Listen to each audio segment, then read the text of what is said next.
Tapi responden pada tahun 2017, sebagian besar mereka adalah berusia lebih dari sama dengan 56 tahun, merupakan responden berjenis kelamin perempuan, tamatan pendidikan SD sampai dengan SMP, mereka yang bekerja dan tidak bekerja terbagi secara merata, mereka sebagian besar sudah menikah dan tinggal di perkotaan. Sedangkan responden pada tahun 2020 tidak jauh berbeda dengan responden tahun 2017, hanya saja didominasi oleh mereka yang berusia 40 sampai 55 tahun dan pendidikan terakhir mereka adalah pendidikan SMA.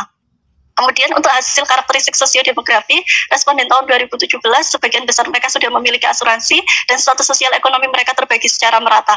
Namun pada tahun 2020, meskipun sebagian besar sudah memiliki asuransi, namun yang lebih banyak mengikuti survei HDSS Sleman adalah mereka yang memiliki status sosial ekonomi menengah atas dan atas. Kemudian sebagian besar responden mengalami perubahan pengeluaran dan mereka yang menerima bantuan dan tidak menerima bantuan terbagi secara merata.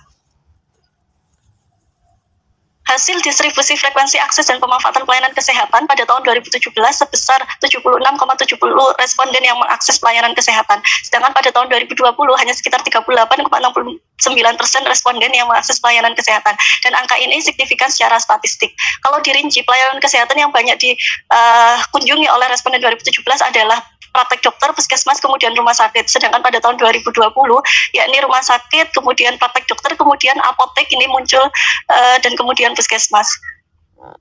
Hasil analisis bivariat hubungan faktor sosiodemografi dengan pemanfaatan pelayanan kesehatan tahun 2017, faktor yang mempengaruhi ada kelompok usia dan pekerjaan. Sedangkan pada tahun 2020 ada kelompok usia, pendidikan, pekerjaan, dan lokasi tempat tinggal. Adapun faktor sosioekonomi yang mempengaruhi pemanfaatan pelayanan kesehatan tahun 2017 dan 2020 adalah sama-sama kepemilikan asuransi. Ini analisis lanjutan terkait cara pembayaran obat. Faktor sosiodemografi dan faktor sosioekonomi yang berhubungan pada tahun 2017 adalah pendidikan, sedangkan pada tahun 2020 adalah kelompok usia, pendidikan, pekerjaan, lokasi tempat tinggal, dan perubahan pengeluaran.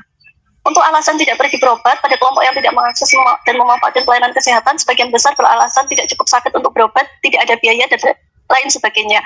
Pada tahun 2020 alasan tidak jauh berbeda, hanya saja muncul alasan lain yakni Vaskes membatasi pelayanan atau tutup dan takut tertular COVID-19. Untuk jenis layanan konsultasi daring, hanya pada pasien yang mengakses konsultasi daring tahun 2020, sebagian besar mereka mengakses aplikasi dokter online, kemudian disusul dengan menggunakan WhatsApp, video call, dan telepon. Kemudian saya lakukan uji kandidat faktor-faktor yang berhubungan sebelum dilakukan analisis multivariat dengan P kurang dari 0,25 didapatkan pada tahun 2017 faktor yang berpengaruh ada kelompok usia, pendidikan, pekerjaan, kepemilikan asuransi, dan status sosial ekonomi. Sedangkan pada tahun 2020 semua variabel masuk kecuali status perkawinan dan penerimaan bantuan. Analisis multivariat model 1 didapatkan faktor yang berpengaruh adalah kepemilikan asuransi pada tahun 2017 dan pada tahun 2020 ada tingkat pendidikan, pekerjaan, dan kepemilikan asuransi. Sehingga hasil akhirnya setelah dilakukan model 2, yang paling berpengaruh terhadap pemanfaatan pelayanan kesehatan pada tahun 2017 adalah kepemilikan asuransi dan pada tahun 2020 adalah pendidikan, pekerjaan, dan kepemilikan asuransi. Jadi Bapak Ibu, definisi akses dan pemanfaatan pelayanan kesehatan pada penelitian saya adalah responden melakukan kunjungan ke tempat berobat utama selama tahun survei apabila responden sakit. Tempat berobat utama saya batasi hanya pada puskesmas, rumah sakit, dan praktek dokter sesuai dengan kriteria yang ada pada Riskesdas. Dan hasilnya kita tahu terdapat perbedaan yang berarti pada responden yang mengakses tahun 2017 dan 2020 terhadap pelayanan kesehatan. Hal ini dimungkinkan selain karena pada tahun 2017 belum terjadi pandemi COVID-19 dengan berbagai kebijakan yang membatasi pergerakan masyarakat, juga data Riskesdas menunjukkan bahwa tingkat pengetahuan, kemudahan akses ke pelayanan kesehatan masyarakat Sleman itu sudah cukup tinggi, dan juga mereka yang mengunjungi pelayanan kesehatan adalah sebagian besar merupakan lansia, di mana mereka kebanyakan sudah memiliki asuransi dan terlibat dalam kegiatan prolanis, sehingga mereka sudah sering mendapatkan motivasi, pengetahuan tentang perawatan hipertensi mereka. Kemudian jika dibandingkan tahun 2017, tahun 2020 ini muncul pelayanan fasilitas kesehatan baru yakni apotek yang banyak dikunjungi oleh responden. Hal ini dimungkinkan adanya kebijakan baru BPJS Kesehatan jika sebelum pandemi COVID pengambilan obat dilakukan 1 kali sebulan, sedangkan pada saat pandemi COVID terjadi muncul kebijakan pengambilan obat dilakukan 2 bulan sekali dan boleh diambil oleh yang mewakili dengan syarat membawa salinan resep. Kemudian hubungan faktor sosiodemografi dan faktor sosioekonomi dengan akses dan pemanfaatan pelayanan kesehatan pada tahun 2017, sebagian besar yang mengakses adalah mereka yang berusia lansia. ditemukan pada mereka memang lebih banyak komorbiditas penyakit daripada usia-usia di bawahnya, hingga 3 kali lipat. Selain itu, mereka yang berusia lansia kemungkinan sudah tidak lagi bekerja sehingga memiliki lebih banyak waktu luang untuk menunggu antrian di pelayanan kesehatan. Dan mereka yang berusia lanjut usia biasanya adalah merupakan mereka yang sudah memiliki asuransi dan tergabung dalam kegiatan Prolani, sehingga memadai mereka untuk bisa mendapatkan jaminan fasilitas pelayanan kesehatan di fasilitas kesehatan. Sedangkan pada tahun 2020 mereka yang lebih muda itu yang lebih banyak mengunjungi pelayanan kesehatan, dikarenakan mungkin tingkat kekhawatiran mereka itu tidak lebih tinggi daripada pasien-pasien yang lansia, karena kondisi fisik mereka yang lebih baik daripada kondisi lansia. Kemudian mereka yang masih bekerja pun masih bisa mengunjungi pelayanan kesehatan, dikarenakan pada saat COVID ada kebijakan bisa memilih untuk pergi bekerja atau WFH, work from home. Dan mereka, responden yang tidak memiliki pengetahuan kritis terhadap COVID-19, tidak mengubah rutinitas pengobatan mereka meskipun khawatir, sehingga mereka yang tidak berpendidikan tinggi pun masih mau mendatangi fasilitas pelayanan kesehatan. Begitu juga mereka yang tinggal di pedesaan, karena aturan lebih longgar daripada di perkotaan, sehingga memungkinkan mobilitas mereka itu lebih mudah daripada mereka yang tinggal di perkotaan. Dan juga mereka yang tidak memiliki asuransi mungkin lebih banyak memanfaatkan pelayanan kesehatan karena adanya kebijakan-kebijakan baru.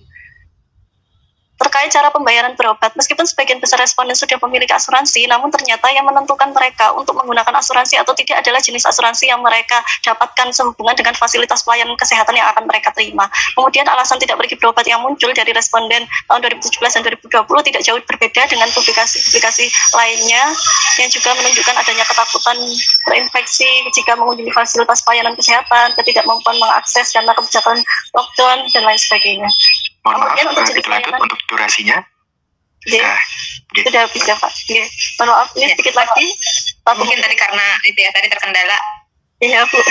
Kemudian untuk jenis layanan konsultasi daring, ini sebenarnya data yang didapatkan hanya sangat kecil dibandingkan dengan data pengguna internet di Indonesia, sehingga mungkin HDSS perlu mencermati lagi supaya dapat mendapatkan data secara menyeluruh untuk menggambarkan penggunaan layanan konsultasi daring di Kabupaten Sleman. Dari penelitian yang sudah saya lakukan, dapat diambil kesimpulan bahwa terdapat perbedaan dalam mengakses pelayanan kesehatan pada tahun 2017 dan 2020. Pada tahun 2017, faktor yang paling berpengaruh adalah kepemilikan asuransi, sedangkan pada tahun 2020 adalah pendidikan, pekerjaan, dan kepemilikan asuransi.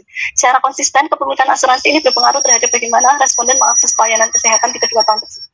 Sehingga saran yang saya ajukan untuk ADSS Sleman supaya menambah data pertanyaan terkait kepesertaan responden terhadap Prolanis dan kegiatan Pospindu, kemudian juga kuesioner lebih lengkap terkait layanan konsultasi daring. Untuk pemerintah dan dinas kesehatan supaya meningkatkan kerjasama pengelola asuransi dengan platform penyedia pelayanan kesehatan untuk mengakomodasi kebutuhan berobat online dan memperluas cakupan pelayanan asuransi terkait fasilitas yang didapatkan oleh responden, dan kemudian dukungan program prokes yang terus dijalankan.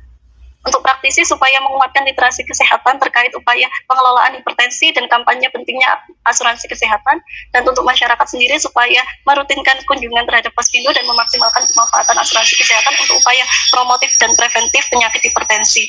Untuk peneliti selanjutnya mungkin bisa menganalisis bagaimana mekanisme pemanfaatan pelayanan kesehatan oleh masyarakat yang belum memiliki asuransi kesehatan. Demikian yang bisa saya sampaikan, Bapak Ibu. Mohon maaf atas kendala yang tidak terduga tadi. Saya akhiri. Assalamualaikum warahmatullahi wabarakatuh.